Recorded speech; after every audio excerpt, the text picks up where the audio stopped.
Okay, so I got these nuts cut out on the bandsaw. My new bandsaw blades finally came in today, and I'm getting those cleaned up El Chico like this, so I can use them again. Because I don't have enough money to just have stock of these things floating around, and they're bored out halfway too for a knurl, I guess. But let me get this last one done so we can start to putting the wheels on. It tells you when it's recording. It is.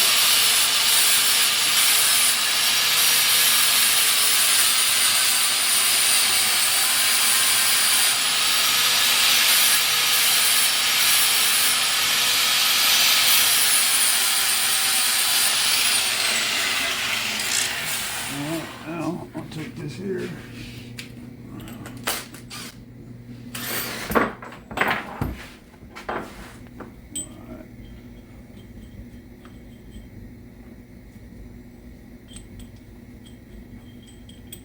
See, that's going to go in there deeper. So we'll probably set it up that way.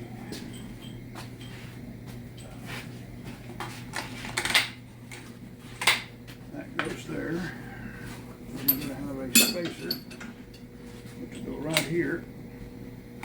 And then we got to re-level all of this stuff, but we got to figure out. So this is an 8-inch wheel. It's 10 inches from here to the bottom. Okay, this is a 24-inch wheel, which makes that 12 inches from the bottom of that to the center of the wheel.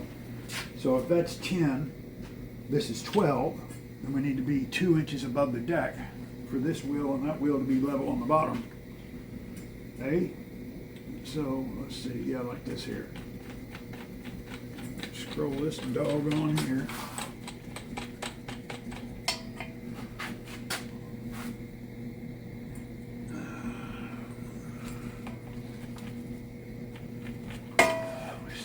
Flip this around.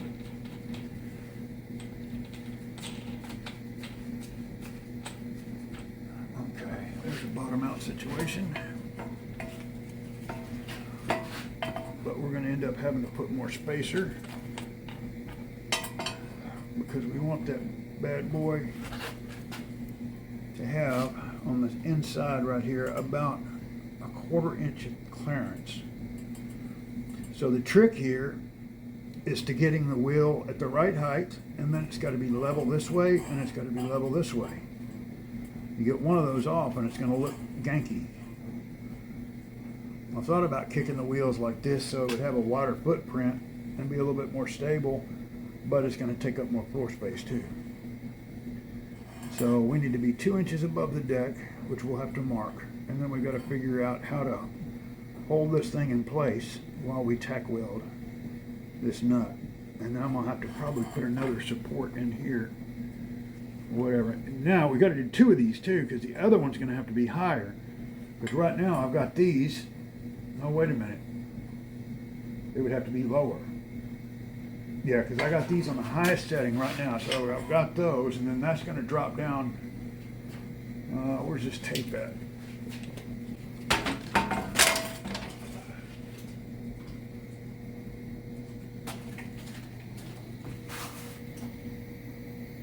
It's actually 1 3/4 inches. So once we get the one on top done, then we can just go down another 1 3/4 inches, and that way we'll have 2 places to put the wheel if we decide to raise this thing up and get a little bit more ground clearance. 6 hours later. But I'm thinking I might be able to even put a drawer underneath this thing, like a real long, wide drawer, even though it'll be shallow, but just thick enough to hold like rolls of wheel wire, welding wire, or whatever. That stuff's so damn heavy. So this is a box here.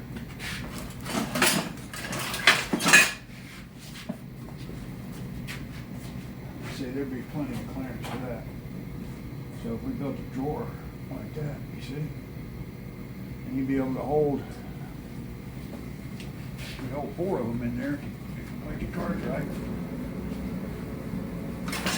Or even stick rods or yada yada yada.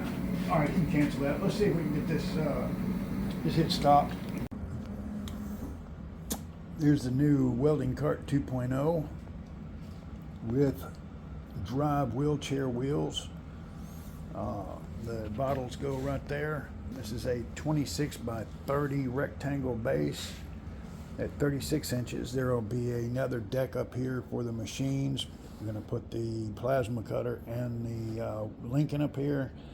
At one point, there may be a drawer on the very bottom for welding spool wire.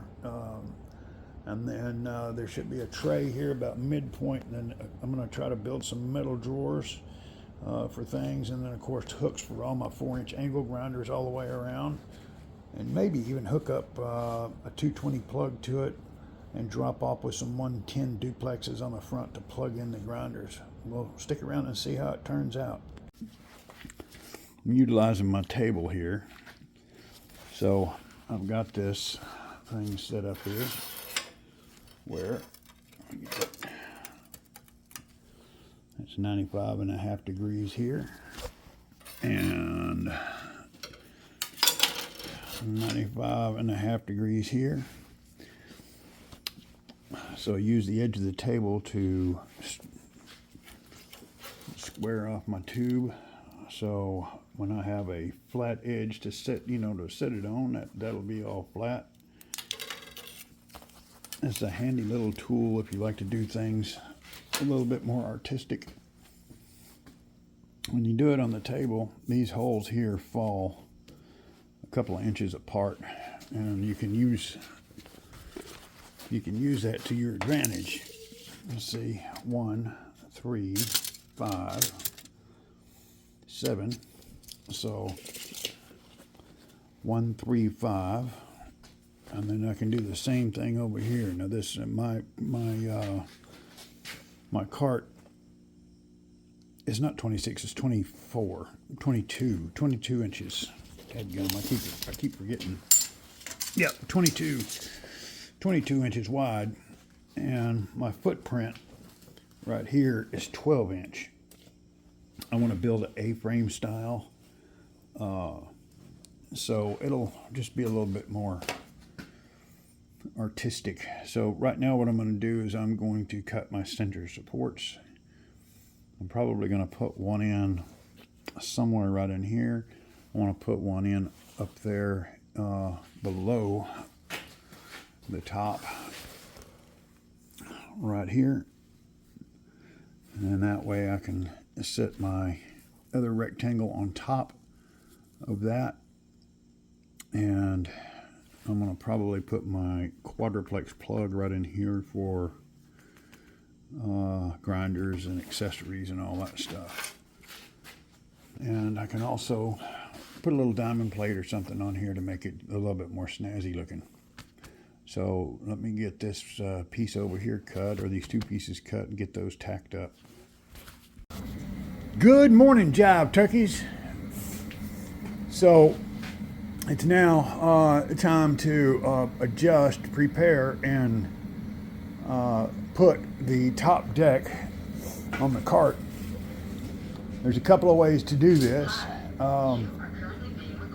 Take the back wheels off, put it this thing, get it level, and then try to work up here in the air, or flip it upside down like this, level the table, level the workpiece, and then level all of this up here, move all this around, then I can tack and I can work here on the table instead of way up in the air, standing on a chair with one leg over my right shoulder. That's what I'm trying to do now, is get all this squared up and make sure. Right now that everything looks pretty good.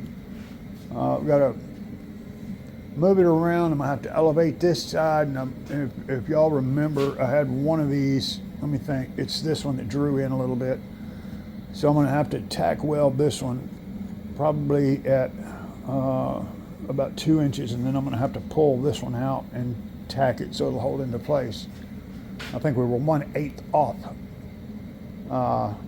at the from bottom to top in a 30-inch stretch.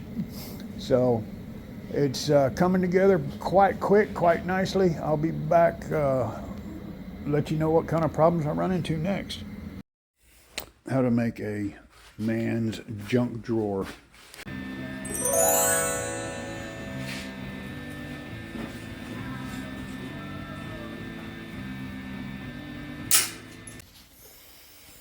Okay, boys and girls, girls and boys, and all those interested in what's going on here in the wheelchair to cart. One of the toughest things to do was getting these big nuts in place, and boy, I got to pretty those up. There was a lot of paint on the inside of them, and they went up in flames when I started welding, even though I got all the paint off the outside. Let me see here. Ooh, man, that is already starting to rust, and I just did that a couple of hours ago. Actually, no, that's from the welder. I'm sorry. Anyway, so I got the top done, which is the same size as the bottom. Got the front wheels done, the back wheels done. Got the pan for the cart. Got the front A-frame style deal here done. And I don't know, there's no reason, because it's not going to have a ton of weight, to put any gussets or anything, but it may look cool to have something come out this way, but I doubt it. This right here, I've got some diamond plate I'm probably going to utilize. I think that'll really make it look sharp. And you got to remember, the handlebars go on this end. I say handlebars, this is the end that you push from. So you're not pushing the weight, moving the weight around until you need to, and it'll make it real simple to steer. Look at that, man. We got them wheels straighter than heck. So getting the caster, not the caster, but the toe and the camber set on these things was a nightmare, because trying to find a way to hold all that into place, and I couldn't straddle the table. It was too narrow, so I could only do one side at a time, but I'm real happy with it. Now, there should be a drawer, or maybe a drawer underneath here, and then another level. Hopefully, I think I've got enough expanded metal over there to do my tray in the middle and on the bottom. Hopefully. And I also want to put some tubes in there for my TIG rods, even though theoretically they won't be used off this cart, but it'll get them off the ceiling if I can stick them on there out of the, maybe parallel to the tanks or something like that. What I can do, put on there though, is all my stick welding rods, because that has a stick rig in it, and my little AC Lincoln welder. And I want to start doing some more sticks, so I don't want to, I'm already rusty. I don't want to get any more rusty. You know what I'm saying? So again, I think this is night 3. We do the work during the day. I get up late because I stay up all night. I do the work during the day in the shop, and I come in here and knock out what I can. So, another day in the metal shop, as they say. Kill that. Oh, gotta go kill these lights. Got any questions? Please subscribe and comment, thumbs up. We accept crappy comments too. Y'all be good.